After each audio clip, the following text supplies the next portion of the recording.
ప్రియమైన సహోదరి సహోదరులారా, మీకు శుభవార్త. 2025వ సంవత్సరంలో మొత్తం 365 అంశాలను మీతో పంచుకోబోతున్నాము. జనవరి 1వ తేదీ నుండి ప్రతిరోజు ఒక అంశము మరియు దానికి సంబంధించిన వాక్యమును పంచుకుంటాము. దయచేసి ఆ వాక్యములను వినండి, ధ్యానించండి మరియు ఆశీర్వదించబడండి. దయచేసి సబ్స్క్రైబ్ చేయండి మరియు మీ స్నేహితులతో పంచుకోండి. ధన్యవాదాలు.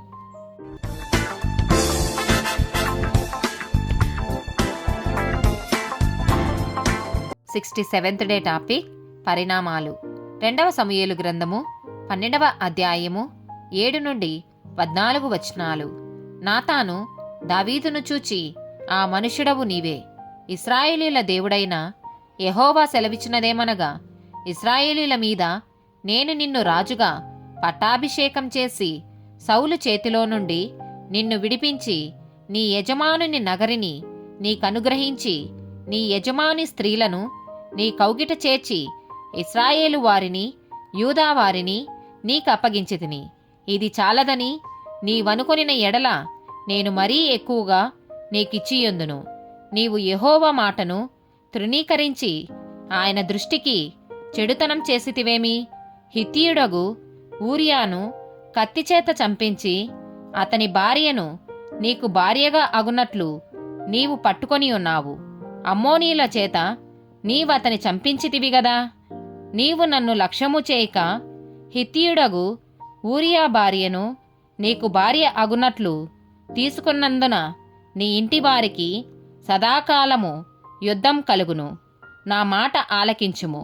యెహోవానగు నేను సెలవిచ్చినదేమనగా, నీ ఇంటివారి మూలముననే నేను నీకు అపాయము పుట్టింతును.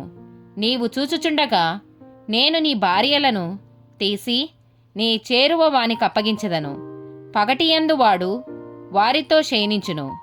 నీవు ఈ కార్యము రహస్యముగా చేసితివి గాని ఇశ్రాయేలీయులందరూ చూచుచుండగా పగటియందే నేను చెప్పిన దానిని చేయింతును అనెను.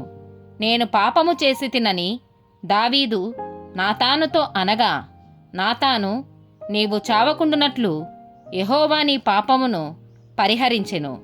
అయితే ఈ కార్యము వలన యెహోవాను దూషించుటకు ఆయన శత్రువులకు నీవు గొప్ప హేతువు కలగజేసితివి.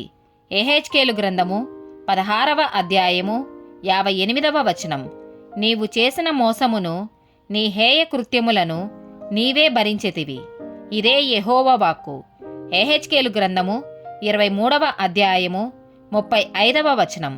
ప్రభువైన యెహోవా ఈ మాట సెలవిచ్చుచున్నాడు, నీవు నన్ను మరచి వెనుకకు త్రోసివేసితివి గనుక నీ దుష్కార్యములకును వ్యభిచారమునకు రావలసిన శిక్షను నీవు భరించెదవు.